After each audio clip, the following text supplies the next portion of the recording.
नमस्ते नानी। सत साहेब। हजुरको नाम? खुसी दासी। हजुर कहाँबाट आउनुभयो? खरिबोट नयाँ बानेश्वर। हजुर नै सन्त रामपालजी महाराजीको शिष्य हुनुहुन्छ? हजुर। हजुर कहिलेबाट सन्त रामपालजी महाराजीको शरणमा जुड्नु भएको? म 2081 साल फागुन 26 गते। भर्खरै जुड्नु भएको रहेछ हजुर हो? हजुर। हजुर एक्लै सन्त रामपालजी महाराजीको शरणमा जानुभएको हो कि हजुरसँग हजुरको मम्मीहरू पनि? मेरो होल फ्यामिली। भनेपछि हजुर यति सानोदेखि सन्त रामपालजी महाराजीको शरणमा जुड्नु भएको रहेछ। हजुरले सन्त रामपालजी महाराजीको सत्सङ्गहरू सुन्नुहुन्छ? हजुर। सत्सङ्गमा सन्त रामपालजी महाराजीले के कस्तो कुराहरू बताउनुहुन्छ? मासु खानु हुँदैन, झुट बोल्नु हुँदैन, कसैको चित्त देखाउनु हुँदैन, नाच्नु हुँदैन, गाउनु हुँदैन।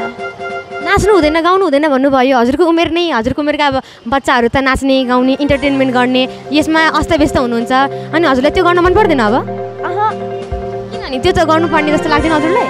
नाच्न पनि हुँदैन र गाउन पनि हुँदैन। भनेपछि हजुर के गर्नुहुन्छ? हामी गुरुजीको सत्सङ्ग सुन्छौँ। हजुर भक्ति गर्नुहुन्छ? हजुर। के गरी भक्ति गर्नुहुन्छ? बिहान उठेर मङ्गलाचरण गर्ने र देशी घिउमा जोत बालेर बिहानको आरती सुन्ने, दिउँसोको आरती सुन्ने, सत्सङ्ग सुन्ने र बेलुकाको आरती सुन्ने। भनेपछि नाच्नु गाउनु भन्दा सत्सङ्ग सुन्नु राम्रो हो? हजुर। सत्सङ्ग सुनेर हजुरलाई के कुराको ज्ञान भयो? सत्सङ्ग सुनेर मलाई शास्त्र अनुकूल भक्ति गर्नुपर्छ र अरूको जुठो खानु हुँदैन। हजुरले हातमा ज्ञान गङ्गा किताब लिनु भएको रहेछ। हजुरको गुरुजीले लेख्नु भएको यो किताब? हजुर। यो किताबमा चाहिँ हजुरले पढ्नु भएको छ यो किताब? हजुर। के कस्तो कुरा पाउनुभयो यो पुस्तकमा? यो पुस्तकमा सबै भगवानहरूको स्थितिहरू लेखेको छ। शास्त्र अनुकूल भक्ति गर्नुपर्छ भनेर लेखिएको छ।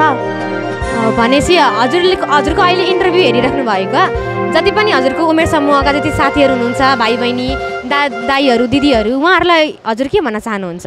सन्त रामपालजी महाराजको शरणमा गएर नाम दीक्षा लिन। हस् त, समय र जानकारीको लागि धन्यवाद। सत साहेब।